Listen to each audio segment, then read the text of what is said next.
micro, baladeur. Ah, le micro est là, d'accord. Ok. La parole est à vous.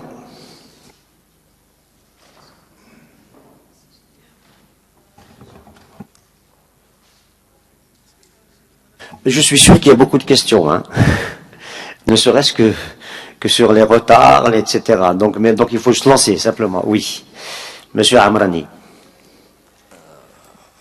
Voilà, bonjour. C'est Boubkar Amrani, le quotidien La Cité. Justement, c'est un événement qu'on a suivi depuis l'annonce faite par les autorités du pays, comme quoi le dédoublement de la voie ferrée aura lieu bel et bien à Bjaya. Donc on a suivi un petit peu le processus des oppositions. C'est-à-dire il y a eu un premier tracé, et puis il y a eu un deuxième tracé proposé lors d'une réunion à la Wilaya, en présence des représentants de l'ANSRIF, et puis il y a eu une réunion, je pense, au siège national de l'ANSRIF avec les opposants. C'est-à-dire actuellement et concrètement, où est-ce qu'on en est par rapport aux oppositions, et merci. Merci, monsieur Amrani. Est-ce qu'il y a d'autres questions? Oui. Oui, monsieur Al-Qama.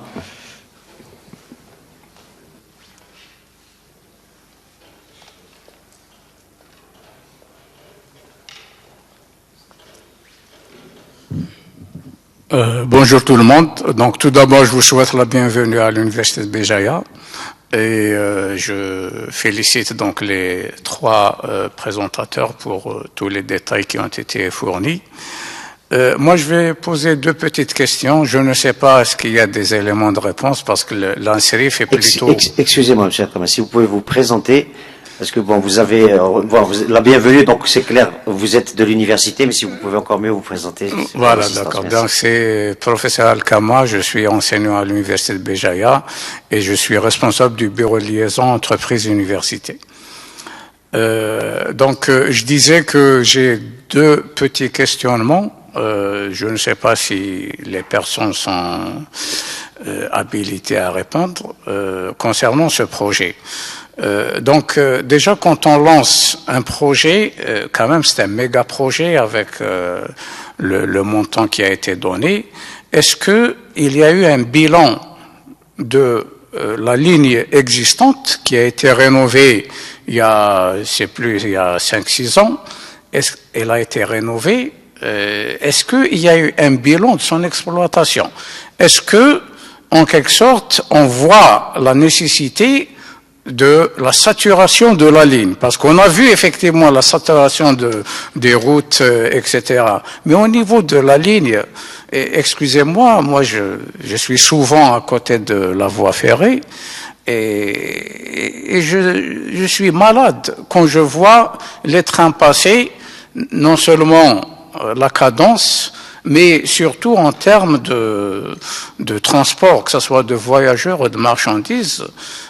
Je me rappelle, les années 70 étaient nettement meilleures. Donc, est-ce qu'il y a eu ce bilan et pourquoi on n'essaye pas d'exploiter cette voie existante qui a été rénovée? Bon, et la deuxième, donc, on a parlé de dédoublement. Bon, des fois, on parle plutôt on laisse l'ancienne ligne et on va utiliser deux autres lignes. Bon, c'est ce qu'a dit M. Amrani, donc je pense qu'il y a eu des évolutions. Je ne sais pas actuellement ce qui est retenu, parce que moi aussi je suis à riverain, mais j'encourage le projet. Hein. Donc je fais amende honorable, comme on dit, mais on aimerait bien savoir, en termes d'efficacité économique, est-ce qu'il n'est pas plus intéressant de faire un dédoublement à moindre coût que de faire deux lignes complètement différentes et peut-être aussi, toujours en termes de coût, pour supprimer 98 passages à niveau. Je ne sais pas si c'est vraiment facile de faire 98 ponts. Merci. Merci, monsieur Al-Qama. On passe aux réponses. Vous voulez, oui, on passe aux réponses. Oui, oui. Merci. Oui, donc Monsieur Aïtouf là. Merci. Donc, les questions qui sont posées, on a eu l'occasion d'en discuter pendant que nous avions constitué des fameuses commissions pour voir suite aux oppositions. Est-ce qu'il y a un tracé initial, puis un deuxième tracé, voire même un troisième que certains ont évoqué? Moi, je dirais tout simplement, les fameux tracés qu'on disait qu'ils existaient, c'était des variantes qui étaient proposées par... C'est au moment où il y avait les études du tracé, tout simplement. Donc, et puis par la suite, on finalise une variante, c'est celle que nous avions mise en œuvre donc, dans l'exécution. Mais malheureusement, il y avait des oppositions des citoyens, des riverains. Donc ils ont dit non, cette ligne va nous causer beaucoup d'expropriation, voire des bâtisses qui seront démolies, etc. Bon. Mais un projet en linéaire, nécessairement, il doit y avoir des constructions qui seront touchées, notamment au niveau de la région de Béjaïa, là où il y a une densité de construction tout à côté de la voie ferrée. Deuxièmement, c'est qu'il s'agit de la modernisation de la ligne existante, c'est le dédoublement. Ça veut dire qu'on est tenu, de par son inscription, à suivre la ligne existante et de rectifier les rayons. Donc, pour aller de la vitesse de 70 km à l'heure et pour aller vers une vitesse de 160 km à l'heure. Du même coup, je réponds à la deuxième question qui est pourquoi on ne maintient pas celle qui vient d'être tout simplement rénovée en termes de... Tout simplement, ce n'est pas la même chose. Et la nouvelle ligne, le dédoublement de cette voie, ce n'est pas du tout la ligne existante actuelle qui est à 70 km avec des arrêts, etc. Nous avons parlé de quand on gagne, il y a le confort dans le transport, quand il y a le gain en matière de temps et la sécurité également, les gens seront forcément tentés d'aller vers le train que d'utiliser leur voiture, etc. Mais maintenant, le cas actuel, c'est qu'il y a ils ont déserté, les gens ont déserté le terrain tout simplement parce qu'ils n'offrent pas le confort que le citoyen exige. Donc, sinon, en matière suite à ces oppositions, nous avions constitué, comme on l'a déjà signalé, nous avons constitué une commission qui a fait le relevé sur place. Et c'est vrai qu'il y a des oppositions qui sont justifiées, etc. Nous avons dit, on va regarder au cas par cas toutes les situations. Nous avons fait appel à des experts qui avaient conçu cette ligne, etc., pour regarder à la loupe, de manière à éviter au maximum les démolitions. Ils nous ont fait cette revue d'APD. L'APD, elle a été présentée au niveau de la wilaya. Donc, pour nous, les choses, elles avancent. On est à l'écoute des citoyens. On doit apporter les correctifs nécessaires, même pendant l'exécution de ce projet, il n'y a pas de problème. Tel que, par exemple, au niveau des passages à niveau qu'il faut déplacer, etc., ça, nous ne voyons aucun inconvénient. Également, au niveau de la réduction sur le plan légal des emprises ferroviaires, là également, c'est important quand on prend 55 mètres. Quand on prend 55 mètres des emprises ferroviaires, c'est vrai qu'il y a un problème, ça va toucher beaucoup plus de construction, alors que c'est un texte réglementaire que nous, à notre niveau, on ne peut pas déroger. Néanmoins, les pouvoirs publics étaient sensibilisés pour revoir ces emprises et de réduire les emprises ferroviaires, de laisser uniquement ce qui est essentiel. Et la commission, elle travaille de ce sens. Le travail, il est quasiment finalisé et il est remis au niveau donc du ministère pour le valider. Je ne sais pas si j'ai répondu à l'ensemble des points. Oui, Monsieur Aïtouf. Donc, en fait, en clair, aujourd'hui, nous en sommes à l'avant-projet détaillé. C'est-à-dire, nous sommes revenus, en quelque sorte, en arrière. Sur quelques points, là où ça pose un problème, etc., nous avons réexaminé, donc nous avons apporté les correctifs nécessaires, mais réaliser une autre ligne, ce n'est pas l'inscription qui a été faite, pouvez pas y avoir une autre ligne en double voie ailleurs et laisser celle qui existe actuellement. Donc, nous sommes obligés de rester sur le même couloir, de par son inscription. C'est la modernisation de la ligne existante avec le dédoublement de la voie. On va minimiser au maximum les démolitions, mais certainement il va y en avoir certaines démolitions. On ne peut pas éviter, c'est impossible d'éviter sur un linéaire de 100 km et dire on va éviter toutes les constructions. Parce qu'il y a quand même une certaine, il y a les rayons qui doivent être respectés parce qu'on est à une vitesse de 160, on n'est pas à une vitesse de 40 km à l'heure ou de 50 km à l'heure, on peut jouer sur les rayons. Peut-être M. Lagone, en tant que spécialiste en la matière, il peut apporter plus de précision sur le plan technique. Merci. Merci, M. Toufla. Donc, effectivement, notre ami le professeur, il avait quand même ciblé la chose. Sachez, monsieur, que toute étude de ce genre, d'aménagement ou réhabilitation des lignes, passe par une première phase, c'est-à-dire le bilan de l'état de la ligne elle-même. Ça a été fait. Qu'est-ce qu'on a remarqué? On a remarqué que la ligne, déjà, par sa géométrie, elle est sur une vitesse de 70 km/h. Ça, c'est la première des choses. La deuxième des choses, elle est pleine de passages à niveau, que ce soit réglementé ou sauvage. Donc ça minimise encore plus le temps de parcours. La rénovation, il n'y a pas eu d'une nouvelle ligne. Il y a une ce qu'on appelle nous le RVB, les réalisations, rénovation de voies et ballasts qui sont périodiques. Chaque 5 ans ou chaque nombre de tonnages. On est obligé de reprendre le ballast et de reprendre le rail et de faire quelque chose de nouveau. C'est ce qui a été fait sur cette ligne. Maintenant, nous allons venir dans une stratégie globale des pouvoirs publics.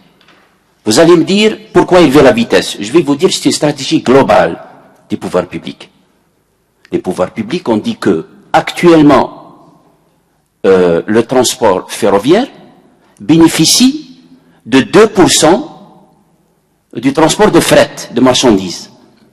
On a visé un objectif d'arriver à 17% de tout ce qui se fait, tout ce qui se transporte en marchandises. Pour élever ces 17%, il faut que ce moyen de transport soit attractif. L'attractivité, être attractif, c'est d'être efficace et d'être sûr. L'efficacité, pour un industriel, pour un voyageur, c'est d'arriver à temps. D'accord? Pour arriver à temps, il faut élever la vitesse de toutes nos lignes. C'est ce qui a été fait. Donc, toutes nos lignes actuellement, que ce soit la Rocade Nord, ce qu'on appelle peut-être l'autoroute est-ouest du ferroviaire, qui est en exploitation, elle va être mise à une vitesse de 160 km/h. Donc, on est en train de réhabiliter toutes les lignes qui font partie. Et la desserte de Béjaïa et la desserte de Skikda et toutes ces dessertes-là font partie de cette Rocade Nord. Donc, ça rentre dans cette stratégie. Donc, élever la vitesse, ce qui nous donne quoi? Pour la ligne de Béjaïa qui fait 78 km, il y a des tronçons qui sont droits. Donc, on ne va pas sortir de l'emprise. On va rester sur dédoubler à côté. Mais quand on a des petits rayons, la géométrie ne le permet pas. Vous savez bien que les forces centrifuges vont entraîner le train à l'extérieur. Donc, on est obligé, pour la stabilité des trains, d'augmenter le rayon. Et cette augmentation de rayon fait que qu'on sort du couloir. Ça, c'est pour l'objectif visé. Maintenant, la revue d'APD. On n'est pas au stade d'APD. Vu qu'il y a eu des oppositions, et j'ouvre une parenthèse ici, c'est que la ligne, l'APD, qui a fait l'objet de marchés travaux, a fait l'objet d'un décret d'utilité publique, a fait l'objet d'enquête commodo en commodo. On a suivi toutes les procédures légales. En plus de ça, quand on est passé à la réalisation, on a trouvé des oppositions.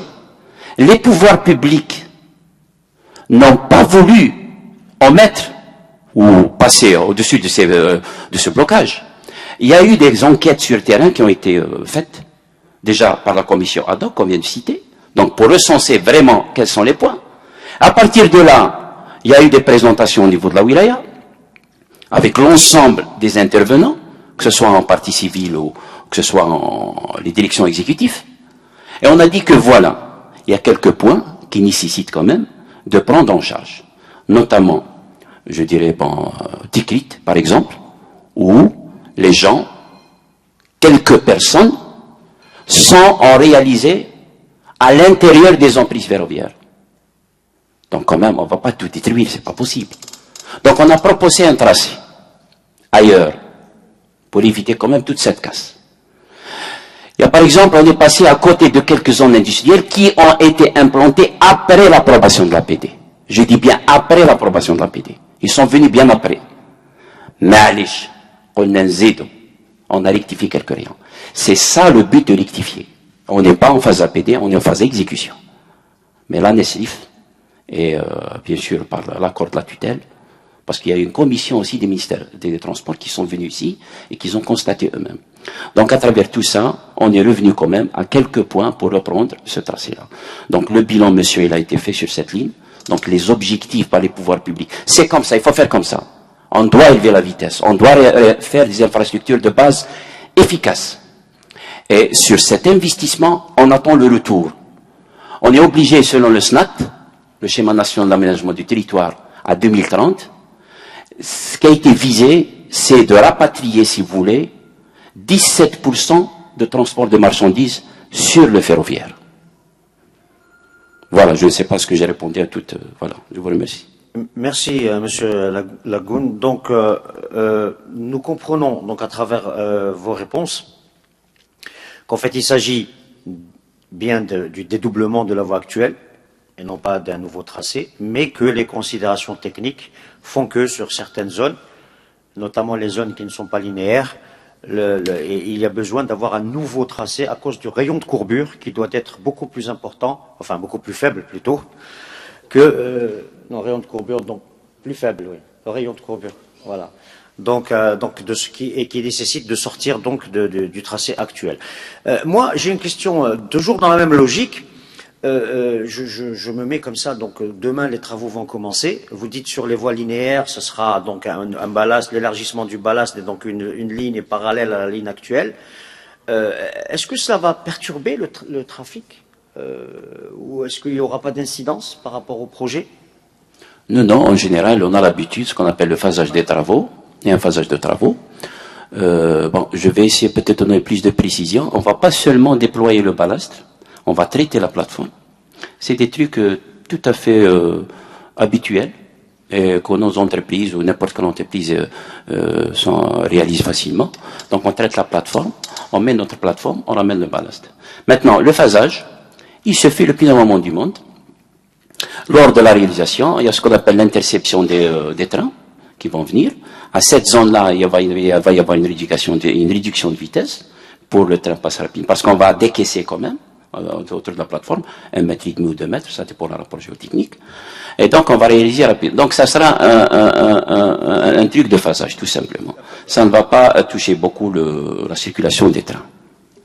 Très bien, merci monsieur Lagout. Toujours alors par rapport donc à la question de monsieur Amrani et concernant donc les oppositions et donc la question sous-tendue qui est le dédommagement, comment on appelle, l'indemnisation.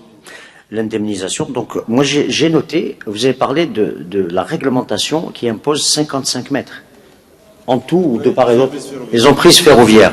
Donc, 55 mètres d'emprise ferroviaire. Donc, aujourd'hui, si je comprends bien, nous sommes dans l'attente d'une modification de la loi, d'un arrêté, c'est un arrêté ministériel. Voilà. Nous sommes dans cette attente-là.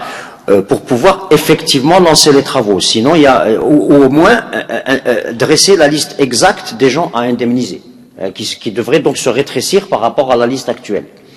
Est-ce que c'est un facteur bloquant par rapport au démarrage des travaux? Est-ce qu'il faut attendre ça? Et donc, est-ce que vous avez des éléments de réponse? Est-ce qu'il va y avoir une modification de ce texte, de cet arrêté, et dans quel délai? Est-ce que vous avez? Vous n'avez peut-être pas forcément, ou peut-être c'est c'est la tutelle plutôt, c'est le ministère des Transports qui... Mais je ne sais pas si vous avez des éléments de réponse par rapport à ça. Donc, pour répondre à votre question, M. Azouk. Pour pouvoir intervenir sur terrain, on doit arrêter définitivement les gens concernés par l'expropriation. Donc, on avait déjà fait le parcellaire sur la base de l'ancien arrêté. Donc, sur la base de 55 mètres de part et d'autre, de 27 mètres de part et d'autre, au total 55 mètres, une bande de 55 mètres. Donc, pour réduire, quand on réduit les emprises, on doit faire une nouvelle enquête parcellaire avec un nouveau listing des gens concernés par l'expropriation. Donc, on peut beaucoup plus, la vallée de la Sommam, elle est marquée par la micropropriété, ça veut dire la propriété privée. La propriété privée, on ne peut pas intervenir sur terrain si on n'a pas indemnisé le concerné. Donc, c'est pour cela qu'on doit attendre jusqu'à la finalisation de l'enquête la nouvelle enquête parcellaire et déterminer les gens concernés par l'expropriation et voir jusqu'à la consignation des fonds, conformément à la réglementation en vigueur. Parce que la réglementation stipule que la prise de possession des terrains ne peut se faire qu'après la consignation des fonds auprès des trésors publics, au minimum. Donc, on doit finaliser le dossier avant l'intervention sur terrain, voilà, les travaux, avant de reprendre les travaux. Merci, Monsieur Bouté. Voilà qui est clair. Donc, en résumé, en fait, les travaux ne peuvent démarrer avant cette procédure, que la procédure d'expropriation soit entamée. Pour qu'elle soit entamée, il faut dresser la liste des personnes à exproprier. Pour cela, il faut attendre le texte de loi et l'arrêté pour réduire, n'est-ce pas, pour pouvoir arrêter définitivement cette liste qui devrait être réduite par rapport à la liste déjà établie. Et dans un second temps, il faut attendre la mobilisation, ce qu'on appelle la consignation des fonds, voilà, qui n'est pas encore faite. Voilà, donc je pense que ça résume l'état. Je ne pense pas qu'on puisse aller plus loin donc avec nos invités par rapport à ça, et s'il y a lieu, peut-être interpeller peut-être le Wali qui est plus au fait des choses, ou même le ministre des Transports. Voilà, donc on passe à d'autres questions.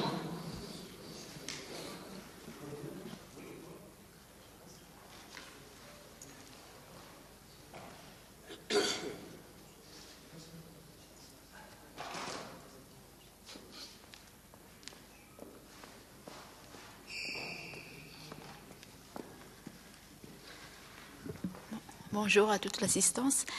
Mademoiselle Hosseini, représentante la direction de l'urbanisme et la construction de la wilaya de Béjaïa. Donc, vous avez parlé de raccordement par rapport aux zones industrielles. Je ne sais pas si c'est une omission ou là, il y a deux nouveaux pôles très importants, le pôle industriel El-Ksor Fenaya et le pôle de Boudjlil. Donc, vous n'en avez pas du tout parlé. Je voudrais bien avoir des explications par rapport à ça. Et puis, une autre question. Par rapport, quand vous avez parlé de retoucher, par rapport aux expropriations, de retoucher certains tronçons, et quel sera le devenir de la voie ferrée existante? Si on ne touche pas, quel sera son devenir? Merci. Oui, merci. Merci, mademoiselle. Une autre question?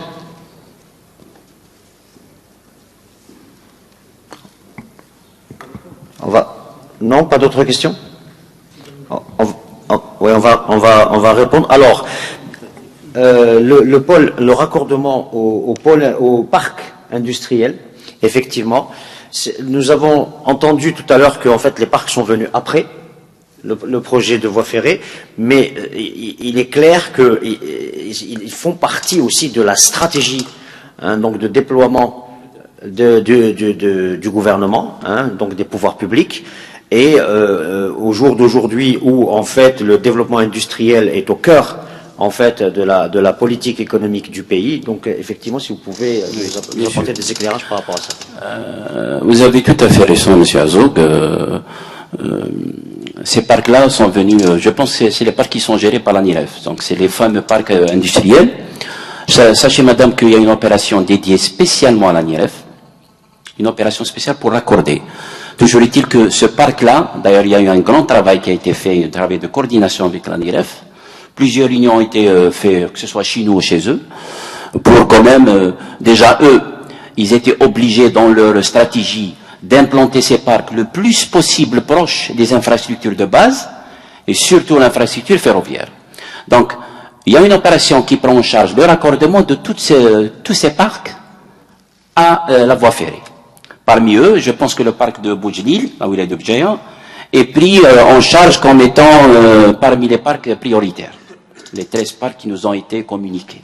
Donc, ça va être pris en charge dans une autre opération, mais c'est pris en charge par la NESRIF dans le cadre des raccordements des parcs logistiques, industriels. Pour le deuxième point, bon, pour la ligne existante, nous on va rectifier, on va venir sur un nouveau couloir. La ligne existante, peut-être je ne vais pas m'aventurer de vous donner quand même une réponse à 100%, mais bon, c'est la SNTF l'exploitant, c'est son patrimoine, mais je dirais que ils vont prendre possession de la nouvelle ligne. Ben, je pense que automatiquement ils vont déclasser la ligne existante, ils vont la libérer. Voilà, c'est ce qu'on a l'habitude de faire. Voilà, elle sera absorbée par le tissu urbain, je pense, sûrement, puisqu'il y a eu quand même beaucoup de constructions aux alentours de l'ancienne ligne. Ben, les gens de la Duche auront besoin de cette assiette, c'est clair. Mais c'est le travail de la SNTF. Voilà. Merci, Monsieur Agoun, pour ces éclairages. Donc le parc industriel de Boujli, il est pris en charge dans les 13 parcs prioritaires, hein, c'est ce que nous avons retenu. Et donc nous avons un deuxième parc industriel au niveau de la zone d'Elkseur, qui est plus proche, en fait, qui est plus proche du chef-lieu, de Béjaïa et du port. Et est-ce que par rapport à ce parc-là, vous avez des éléments à nous donner pour sa liaison et aussi comment dire et aussi nous expliquer donc comment ces liaisons se font, parce que nous, quand vous dites liaison, ça veut dire il y a un bout de rail qui est dérivé et qui va vers, mais il n'y a pas que ça, c'est dédié aux marchandises, donc ça veut dire qu'il faut qu'il y ait une zone de stockage. Est-ce que vous pourriez nous donner des éclairages aussi par rapport à ça? Donc les deux Elkseur, est-ce que c'est prévu? Et puis aussi comment un peu nous éclairer un peu de comment ça se fait, ce genre Bien sûr. Alors, pour l'Elkseur, bon, je pourrais vous répondre, bon, j'ai pas toute la liste, mais soyez-en sûrs et certains, c'est que toutes les 48 parcs industriels prévus, qui sont gérés par la NELEV, ils seront raccordés au réseau ferré. Maintenant, le raccordement, comment il s'effectue en général? Bon, techniquement, ça sera une ligne dédiée spécialement à la marchandise, qui va directement rentrer à ce parc-là. Il y aura sûrement un faisceau qui va être installé à l'intérieur du parc, un faisceau, qui est nécessaire pour, bien sûr, l'exploitation à l'intérieur. Ce faisceau-là, les 6 dimensions, ils seront calculés, déjà, ou bien par l'administration qui gère ce parc. Et puis, au niveau du raccordement, il va se raccorder sur une halte, ou bien sur une gare, ou bien sur une voie d'évitement. Techniquement, c'est le largo. Donc, c'est des voies d'évitement pour rentrer, attendre un peu jusqu'à le passage d'autres trains, hop, il prend son chemin. Donc, à peu près, grosso modo, c'est ça comme on fait pour le raccordement. Maintenant, le linéaire, le linéaire, il va être choisi selon les terrains traversés et selon l'implantation de ce parc par rapport à cette infrastructure. C'est pour ça que j'ai dit tout à l'heure que un premier travail a été fait avant l'implantation de ces parcs logistiques avec la NIRAF et la NESRIF. Justement, c'est pour rapprocher le plus possible et donc pour éviter de partir à des raccordements qui coûtent très cher. On ne va pas quand même faire des tunnels pour raccorder, ça coûterait très cher, parce que par la suite, l'exploitation qui va être faite par la SNTF, elle va être chiffrée à ce parc-là, et donc les gens vont sortir juste pour se raccorder au réseau ferré, ils vont payer trop cher. Non. Donc c'est pour ça qu'on a fait rapprocher toutes ces zones-là, pour éviter de réaliser des raccordements qui coûtent très cher. Voilà. Merci, M. Lagoun. Donc nous comprenons que c'est pris en charge dans votre stratégie, que ce n'est pas forcément la ligne qui rentre à l'intérieur de la zone du parc industriel, mais en tout cas, c'est pris en charge pour le transport donc des marchandises, que ce soit conteneurs ou autres. Donc soit ça rentre, il y a un faisceau à l'intérieur, quand c'est possible. Quand c'est trop coûteux, à la limite, faire une zone à l'extérieur, mais qui est proche, et puis qui permet ensuite de délivrer par camion ou par d'autres moyens, qui permet de délivrer la zone. Enfin, voilà, pour plus de précision, l'objet de raccordement, c'est que bien sûr, il faudra qu'on raccorde sur le ferroviaire. Donc, ça dépend de l'architecture interne de la zone. S'ils ont prévu tout un faisceau, il sera réalisé. Maintenant, s'il y a une contrainte, je dirais, naturelle, qui ne permet pas d'arriver à ça, peut-être qu'ils vont partir sur le routier sur une petite partie, sur une petite distance. Merci, Monsieur Lagout. Alors, donc, s'il y a d'autres questions, par rapport à la logistique, non, il n'y a pas des représentants du port de Béjaïa dans la salle?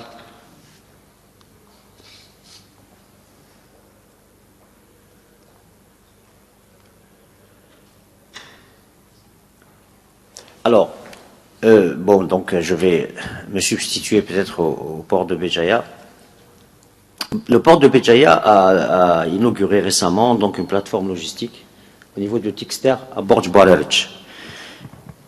Et donc, il a la volonté, donc c'est une plateforme normalement, donc peut-être que vous êtes mieux informé que moi, mais en principe c'est une plateforme qui est reliée par voie ferroviaire. Et donc le port de Béjaïa actuellement donc utilise le transport routier, enfin va utiliser le transport routier qui est lourd quand même, hein, donc pour décharger tout un navire. Bon, il a d'autres contraintes, mais bon, ça se travaille par ailleurs, hein, donc parce que vous le savez, enfin la SNTR, voilà, le sait puisque en fait ils ont un port sec. Mais il y a des problématiques ou des contraintes parce qu'il faut vider le cargo en 24 heures. C'est-à-dire que le bateau doit être sorti du port, libéré en 24 heures, ce qui pose vraiment voilà, un problème pour tout un navire. Ce n'est pas qu'une partie de la marchandise ou quoi, pour tout un navire. D'une part, en plus il y a des problèmes d'escorte, de douane, etc. Donc ce sont des choses qui peuvent être peut-être plus facilement réalisables par voie ferrée. Parce qu'on peut plus rapide, on peut transporter beaucoup plus et puis plus sécurisé. Et puis même pour la douane, c'est normal, la douane fait son travail aussi hein, par rapport donc au contrôle des marchandises qui sont sous douane, puisque c'est des marchandises qui sortent du port et qui vont donc en zone sous douane et qui traversent des zones en fait qui traversent le pays quoi, ce n'est pas un territoire comment on appelle ça douanier quoi, enfin extra douanier voilà. Voilà, donc je sais que c'est vrai que vous n'avez pas tous les éléments de réponse, puisque en fait c'est les gens, l'exploitant c'est la SNTF, et la SNTF normalement que nous avons invité, mais bon, on a vu les problèmes qu'a la SNTF actuellement, donc nous comprenons qu'il ne se soit pas déplacé aujourd'hui. Je sais aussi que la SNTF a acquis deux locomotives de grosse puissance, c'est pour ça qu'on appelle, c'est-à-dire pour pouvoir tracter des trains lourdement chargés. Donc, est-ce que voilà, est-ce que vous avez des éclairages à apporter, ou sinon, voilà, donc c'est nous qui en fait pas vous interpellons, mais en fait voilà, nous profitons de l'occasion pour vous dire voilà, il y a Tixter. Et voir comment Tixter peut être relié, donc via peut-être cette ligne, même si c'est pas dans l'immédiat. Dans l'immédiat, on peut faire des choses, mais en projetant, parce qu'il faut projeter l'activité. Hein. Vous avez parlé du SNAT 2030, donc voilà, des activités comme ça, le port, etc. C'est des choses qui se projettent sur le long terme. Et donc voir comment, c'est-à-dire intégrer cette zone de Tixter dans votre aussi plan de développement. Voilà. Oui, ben, je ne sais pas si vous avez des éléments. On sait qu'il y a l'inauguration qui a été faite récemment. C'est une zone qui est gérée par la SNTF, l'exploitant. Mais bon, toujours est-il que, inévitablement, du port de Béjaïa, il ne peut se faire qu'à travers cette ligne, c'est clair, pour rejoindre le port sec là, de BBA. Avec ce projet-là, il va y avoir qu'un gain en plus. C'est que le temps de parcours il sera minimisé. Donc c'est un gain de temps. Qui dit gain de temps, attention, quand on parle de bateau, c'est des centaines de milliers de tonnes à décharger, comme vous le dites, à 24 heures. Imaginez le nombre de camions qui va rentrer et sortir, c'est impossible. Déjà, le port, il est enclavé. Donc il ne peut se faire qu'à travers le ferroviaire. Donc inévitablement, avec notre ligne, il y aura un aménagement à l'intérieur du port nécessaire. Parce que le port du Béjaïa, c'est pas seulement le transport il y a aussi le transport de carburant. Il y a toute une raffinerie à l'intérieur et qui ne peut se faire qu'à travers le ferroviaire. C'est pour ça qu'on avait dit que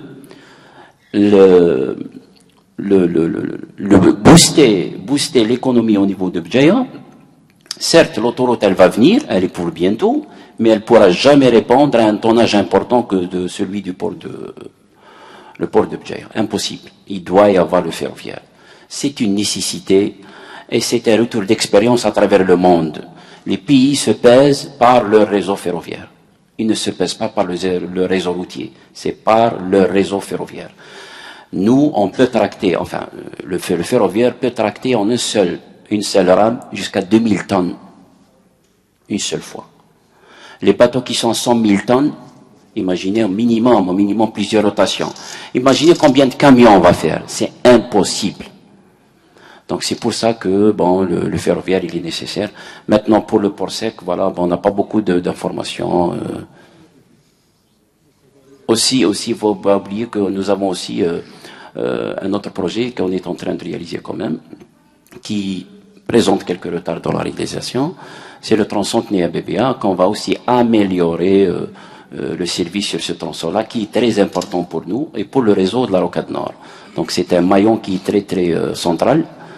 Et donc, ça rentre justement dans cette logique de gagner dans le temps et d'assurer un bon transport rapide et surtout sécurisé. Voilà.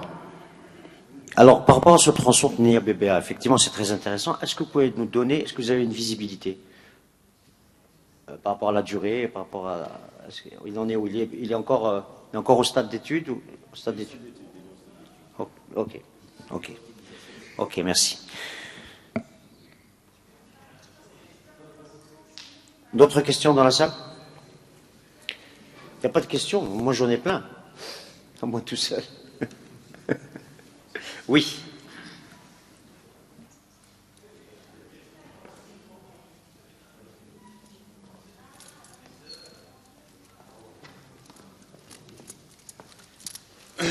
Salam alaikum. C'est M. Rahmani, c'est l'investisseur de Tazmalt Wilaya de Béjaïa. Voilà. Soyez bienvenus dans notre Wilaya. Bon, on sait que c'est un bon projet qui ramène quelque chose de bien pour notre Wilaya, économie, etc. Mais que malheureusement, nous, les investisseurs, on a certains problèmes parce qu'on a déjà investi. On a eu des crédits bancaires, on a eu des gens qui travaillent avec nous, etc. Mais normalement, comme je croyais, vous avez vu qu'il y a eu cette extension de la voie ferrée. Normalement, vous allez parce qu'on a déjà des autorisations. Avant de mettre l'usine, à créer l'usine, on a des autorisations qui sont mises au niveau de l'SRF. Normalement, ils savent qu'il y a cette extension. Il va nous dire qu'il ne faut pas planter ces usines-là. C'est clair, c'est cette question que nous voulons savoir. Merci. Merci, M. Rahmani. Donc, M. Rahmani, il y a une unité du côté de Tazmalt, c'est ça? C'est au niveau de Tazmalt. Et donc, pose le problème des expropriations, je pense. Hein, c'est ça? Des unités. Donc, la voie ferrée serait sur le tracé de l'unité. C'est bien ce qu'on comprend. Hein, voilà. Oui, oui. Oui, M. Bouteyeb. Donc, pour votre préoccupation, je peux vous répondre que la SNTF, vous avez eu l'autorisation de la part de la SNTF, l'exploitant de la ligne existante. Et comme on avait déjà dit, que les emprises ferroviaires existantes sont à 15 mètres du rail de la voie existante. Mais ce parcelle ne suffit pas pour la réalisation, au vu de la réglementation en vigueur, du projet ferroviaire, le nouveau projet ferroviaire, qui stipule 55 mètres. C'est pour ça, quand on s'adresse à la SNTF, c'est normal, ils vont vous donner l'alignement de leurs emprises. Mais nous, en appliquant la nouvelle réglementation qui stipule 55 mètres, donc on va toucher votre unité économique. Mais avec la nouvelle mesure qu'on a prise de réduire les emprises ferroviaires, on pourrait vous éviter avec la réduction des emprises ferroviaires. peut-être on va tomber sur les emprises, les anciennes emprises de la voie existante, en réduisant les emprises. Et éviter, par conséquent, votre unité économique. Vous avez compris? Oui, je pense que la réponse est claire. En fait, la question de M. Rahmani, qui a un projet implanté avec autorisation donc, de la SNTF, c'est la précision qui a été donnée, est touché actuellement donc, par les expropriations par rapport à la réglementation existante et qui nécessite 55 mètres d'emprise. Alors, ça a été dit tout à l'heure qu'en fait, il y a une commission ministérielle du ministère des Transports avec la NESRIF et la SNTF qui est sur le terrain pour voir un peu, donc pour réduire cette emprise par rapport aux nécessités techniques, si j'ai bien compris, aux nécessités techniques en fait de ce dédoublement de lignes. Et donc il faudrait attendre les résultats pour savoir, M. Rahmani, si vous êtes toujours touché ou pas. Alors, tout dépend à quelle distance vous vous trouvez. A priori, si vous êtes à moins de 15 mètres, vous serez forcément touché. Si vous êtes à plus de 15 mètres, vous avez des chances de ne pas l'être. Mais pas forcément, parce que je ne sais pas ce que va donner en fait cette étude technique. Voilà, ça sera en fonction du nouvel arrêté. Voilà. D'autres questions?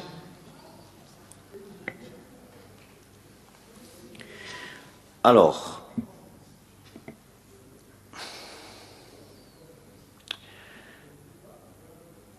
Bien, ben écoutez, donc apparemment, donc nous aujourd'hui, donc là actuellement, nous en savons plus sur le projet. Moi, j'ai une dernière question par rapport au budget, puisque le budget a été annoncé tout à l'heure 106 milliards de dinars, mais j'ai compris qu'il y avait une tranche de libérée et une autre pas.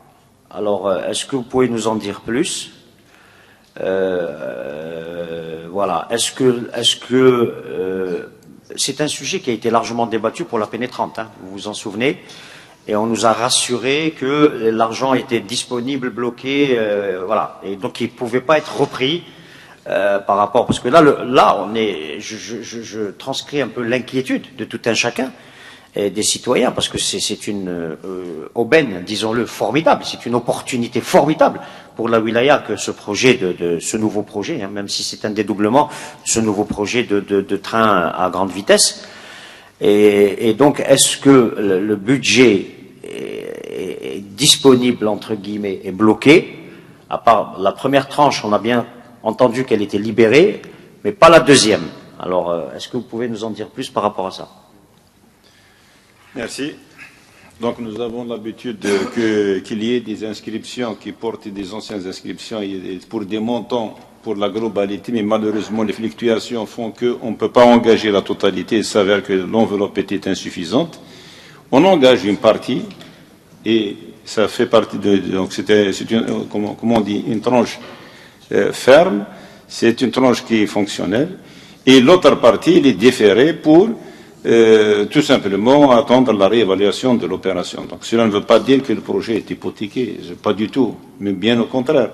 Le fait d'engager déjà la première partie, ça permet déjà d'enclencher automatiquement l'engagement de la deuxième partie. Il n'y a pas de problème de financement. D'accord, merci M. Etoufla. Alors, toujours dans le même esprit, est-ce que les indemnisations, l'enveloppe des indemnisations, est comprise dans cette tranche qui est libérée? Non, justement, non. C'est là l'enveloppe en question, elle est dédiée exclusivement aux travaux. Donc ça n'a absolument rien à voir avec les expropriations qui sont financées dans le cadre d'une autre opération. Et même ces travaux qui sont, ce n'est que prévisionnel, parce que même le montant du projet, ça ne va pas être les 106 milliards qu'on vient de vous donner, mais beaucoup plus que ça. Il va y avoir des révisions, des actualisations des prix, éventuellement des prestations complémentaires qui seront à réaliser, des prestations supplémentaires au vu du terrain, etc. Parce qu'on est au stade uniquement de l'APD. Les études d'exécution, ils vont découvrir qu'il va falloir aller au-delà. Donc le montant, il va augmenter. Nécessairement, il va augmenter. Il sera pris en charge. Le prix normalement du bon sur le budget de l'État. Merci, M. Aïtoufla. Oui. Merci, Monsieur le Président. Je voudrais ajouter un peu à ce seuil des des expropriations, nous avons constaté à travers les documents comptables, les documents d'expropriation, que les domaines de la wilaya de Béjaïa affichent le taux le plus élevé du territoire national sur les indemnisations du mètre carré à Béjaïa. Merci. Ok, merci pour cette précision. Effectivement, le foncier à Béjaïa flambe, ça c'est un fait connu de tous. Ça a été une dérogation des domaines au niveau national, spécialement pour Béjaïa. Merci pour cette précision. Y a-t-il d'autres questions sur le projet de voie ferrée? Bien. Ben, écoutez, on vous remercie pour la clarté en fait de l'exposé et surtout, comment dire, pour la transparence de vos réponses. Franchement, donc c'est un débat, comme on dit, sans langue de bois, en disant les choses comme elles sont. Les choses, elles sont ce qu'elles sont, et puis toutes les réponses ne se trouvent pas au même niveau. Ben, à nous aussi d'aller chercher les réponses qu'on n'a pas aujourd'hui, d'aller les chercher ailleurs, là où elles se trouvent. Ou d'interpeller entre guillemets donc les autorités compétentes en la matière. Alors, moi je ne voudrais pas terminer quand même le débat d'aujourd'hui sans faire un tour d'horizon du secteur des transports. Trois choses ou trois problématiques. D'abord, les autres projets, puisque bien entendu ce projet est le projet phare du secteur des transports. Mais il y avait inscrit d'autres projets, au moins deux autres projets, qui est le projet de tramway et le projet de téléphérique. Donc qui aurait dû, je pense, partir, mais on va avoir les explications, les précisions, de la gare routière jusqu'à Gouraya. Alors, nous savons qu'aujourd'hui ces projets sont gelés par rapport à la crise, je ne sais pas comment l'appeler, économique, peut-être pas, financière certainement. Et donc nous aimerions savoir où ces projets se sont arrêtés. Où ces projets se sont arrêtés, avoir aussi quel est l'apport ou la vision du secteur par rapport à l'apport de ces projets-là pour la région, pour la ville, donc notamment, parce qu'il s'agit de la ville de Béjaïa. Et puis la deuxième chose, c'est en fait quel est le rôle de la direction des transports en matière en fait de prospective de ce secteur-là. En fait, on n'arrive pas à bien comprendre l'enchevêtrement des choses. Nous avons des agences nationales, donc là, en l'occurrence la NESRIF, pour les routes et autoroutes, pour les autoroutes, c'est l'ANA. Et puis nous avons le sectoriel, donc le transport, le travaux publics. Par exemple, là, la NESRIF réalise, et puis ensuite il y a l'exploitant, la SNTF, qui est aussi une société nationale. Les travaux dans d'autres secteurs pour les transports, par exemple pour les ports, c'est la DTP. Alors que les ports sont gérés aussi par le secteur des transports. Alors c'est tout ça qu'on aimerait en fait engager le débat, c'est un débat par rapport à ça pour arriver à comprendre en fait comment arriver à développer ce secteur-là et quel est le rôle en fait de la direction et du ministère par rapport donc à ce développement économique, sachant que les travaux sont pris en charge soit par des agences nationales, soit par d'autres ministères, d'autres secteurs, dont la DTP par exemple, sachant que l'exploitation est faite aussi par des sociétés nationales, donc que ce soit les ports, comme l'entreprise portuaire, que ce soit la SNTF pour le transport ferroviaire, que ce soit Air Algérie pour le transport aérien, la gestion aussi, donc par rapport aux aéroports, c'est l'entreprise de gestion aéroportuaire, le GSA. Voilà, c'est un peu... on aimerait entamer le débat par rapport à ça. Alors j'invite M. Ahmed, qui est donc le directeur des transports, s'il veut bien déjà nous donner un éclairage sur les projets que je viens de citer, et puis engager le débat par rapport à cette problématique-là. Merci M. Ahmed. M. Ahmed, directeur des transports de la wilaya de Béjaïa.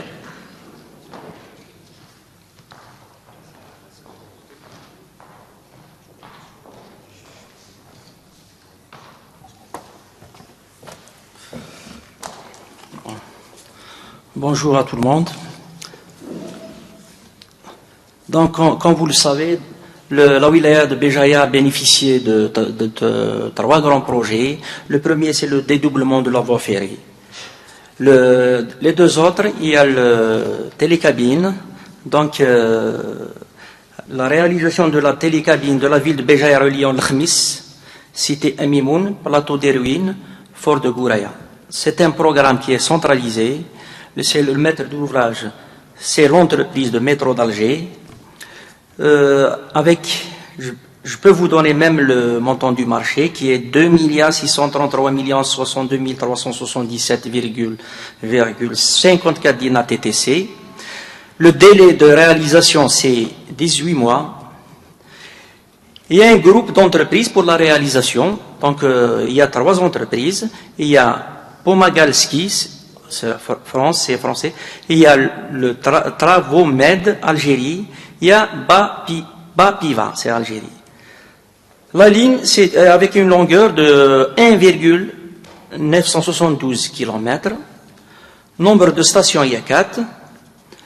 Temps de rotation 6 minutes, la fréquence c'est 18 secondes, la vitesse commerciale c'est 18 km à l'heure, nombre total de cabines en circulation c'est 25.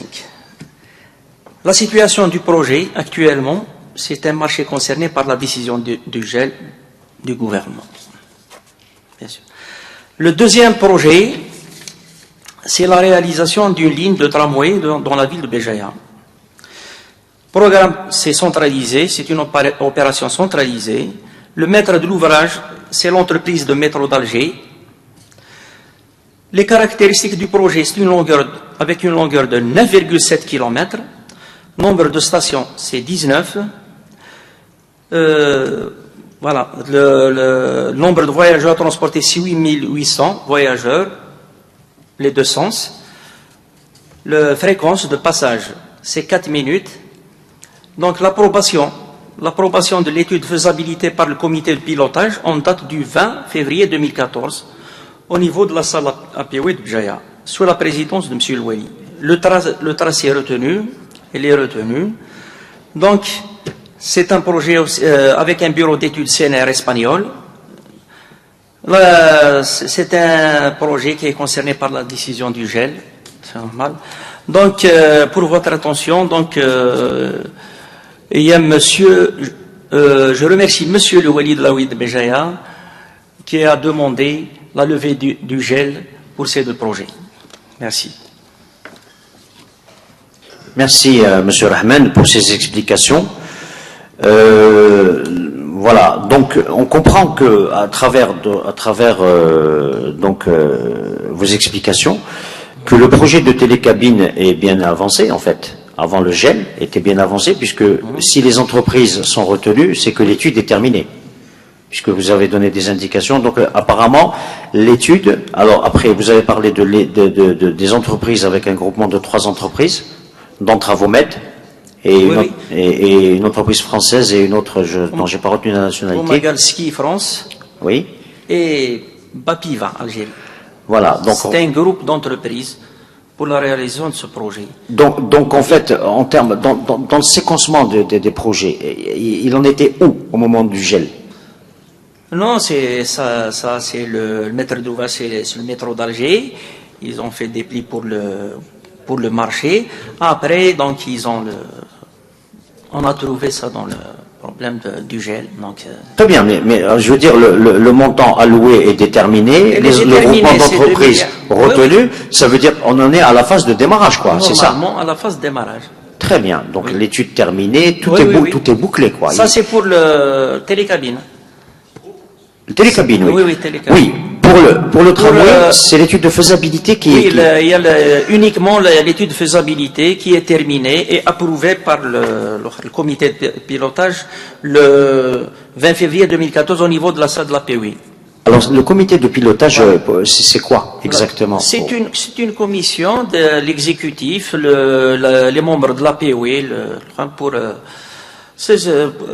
leur représenter exactement le tracé, combien, et de le retenir sur place. Voilà. C'est ça. Bien, voilà, ça veut dire qu'en clair, si je comprends bien, c'est une sorte d'approbation par la population et l'exécutif au niveau local. Pour retenir le tracé. Pour retenir le tracé, d'accord. Enfin, ok. Merci pour ces explications. Nous avons noté donc que le Wali de Béjaïa, l'actuel Wali de Béjaïa, a demandé la levée du gel. Je le remercie beaucoup pour ce. Il a demandé la levée du gel de ces deux projets.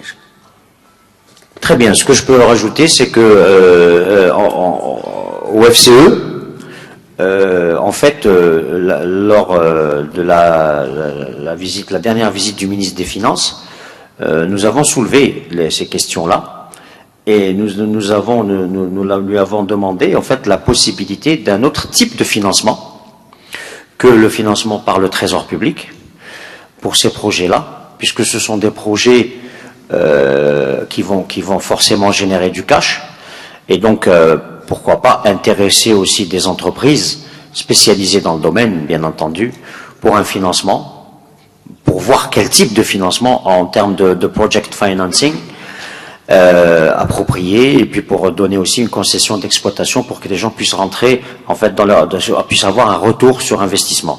Donc c'est une voie à explorer aussi. Je veux dire par là qu'on n'est pas forcément accroché aux deniers publics dans ces moments, en fait, de rigueur budgétaire, mais que nous regardons, en fait, l'impact du projet, l'impact des projets, la rentabilité des projets, et notamment leur impact en termes d'aménagement du territoire et d'attractivité des territoires. Et donc là, nous parlons de notre ville de Béjaïa.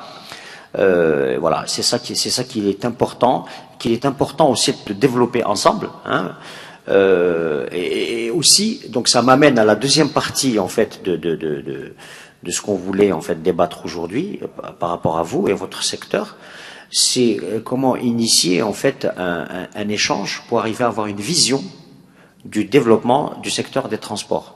Une vision ensemble, parce que là, vous l'avez bien dit, ce sont des projets centralisés. Voilà, c'est toujours centralisé. Et en fait, c'est bien le problème de la thématique. C'est bien ce que nous voulons lever au niveau du FCE, c'est qu'il y ait des débats par rapport au projet, c'est qu'il y ait une implication, c'est que les projets soient connus des citoyens bien en amont, et encore mieux qu'on initie des projets ensemble. Pas forcément FCE représentant du monde patronal des entreprises, mais aussi les élus, aussi tous les acteurs. Il serait bien que, en fait, les choses aillent sur la scène publique bien avant que le projet soit en phase de réalisation. Parfois, on constate que des projets sont découverts par les citoyens quand les travaux sont entamés. Et même ces problèmes, ces questions de contestation et comment on appelle ça, d'opposition, voilà, d'opposition de citoyens par rapport aux expropriations, je dis pas tout, mais au moins une partie de ces problèmes-là sont dus, de notre point de vue, à un déficit de communication. Et puis les gens, ils découvrent, ils disent, ah bon, comment vous allez... Voilà. Tandis que si c'est dit bien avant, que les gens comprennent la portée, qu'on ait débattu bien en amont de l'importance pour tout le monde, pour tous, de ces projets-là, qui sont des projets structurants, peut-être qu'il y aurait moins de problèmes. Il y aurait juste des problèmes de négociation en termes de prix, comme ça a été soulevé. Béjaïa, c'est au pôle position en matière de prix, d'indemnisation. Donc voilà, je ne sais pas dans quelle mesure, je sais que je ne peux pas vous interpeller là aujourd'hui par rapport à ça, mais je voulais quand même profiter de l'occasion qui nous est offerte là pour dire que nous voulons en fait avoir des débats comme ça. Nous voulons d'ailleurs, je peux l'annoncer d'ores et déjà, nous avons l'ambition d'arriver dans le cadre du SNAT et de l'aménagement du territoire, d'avoir une vision plus ou moins clair de ce que nous voulons en termes d'aménagement du territoire de la wilaya et plus particulièrement du chef-lieu, mais dans tous les domaines, que ce soit dans le domaine donc industriel, que ce soit dans le domaine de la logistique qui accompagne, et que ce soit dans le domaine touristique et que ce soit dans d'autres domaines, et donc avec le secteur des transports qui est en fait au cœur, qui est un secteur transversal, qui est au cœur en fait du développement, parce que sans déplacement, sans pouvoir bouger les choses d'un point à un autre, on ne peut pas imaginer de développement. Il n'y a aucun développement qui est possible. Moi, je me rappellerai toujours, tout ça a été évoqué tout à l'heure. Faites une autoroute ou faites une voie ferroviaire et vous avez de l'activité qui vient autour. Moi, je me rappelle des années. Mon professeur de stratégie à l'époque qui disait eh bien, créez une autoroute et vous allez créer donc vous allez créer de la richesse le long du tracé. C'est forcé. Voilà. Donc vous êtes au centre. Vous êtes dans un secteur transversal qui est en fait un secteur important à nos yeux. C'est un secteur qui est important, même si ce n'est pas forcément. Je vois bien que voilà, la réalisation c'est de la Nesrif qui est indépendant en fait de vous, mais qui est là sous tutelle du ministère, mais qui est une agence indépendante. Je comprends bien la SNTF pour le transport, etc. Mais c'est tout ça qu'il faut qu'on arrive à faire ensemble. Et bien entendu, la SNTF doit être beaucoup plus efficace que ce qu'elle est aujourd'hui. Ça passe par les infrastructures, mais pas uniquement. Ça passe aussi par certainement une modernisation de la gestion, etc. Et voilà. Donc, ce que je voulais dire, c'est pas vraiment pour vous interpeller, mais c'est un message que je voulais vous faire passer. Et puis à toute l'assistance qui est là, et puis avec l'université. Donc, je parlais du schéma d'aménagement. Nous avons cette ambition avec l'université. Moi, je le dis, je le redis. Sans l'université, on n'ira pas loin. Nous avons la chance d'avoir une des meilleures universités du pays, et même au niveau régional. Ce sont les chiffres qui parlent, je ne les ai pas en tête, mais en termes d'excellence, je parle pas du nombre, etc. On a trop la culture du nombre en Algérie, mais moi je parle de qualitatif. Et donc nous avons cette chance-là. Nous avons des gens qui réfléchissent, qui ont des têtes bien faites pour ça. Alors pourquoi ne pas les utiliser justement pour que leur réflexion soit rendue efficace, soit donc en termes d'efficacité et par rapport au développement économique et social et humain, parce que le développement économique veut dire pour nous le développement humain, sinon ça ne rime à rien. Voilà ce que je voulais dire. Oui, bien sûr, Monsieur Nazar. Merci, Monsieur le Président. Je voudrais donner quelques informations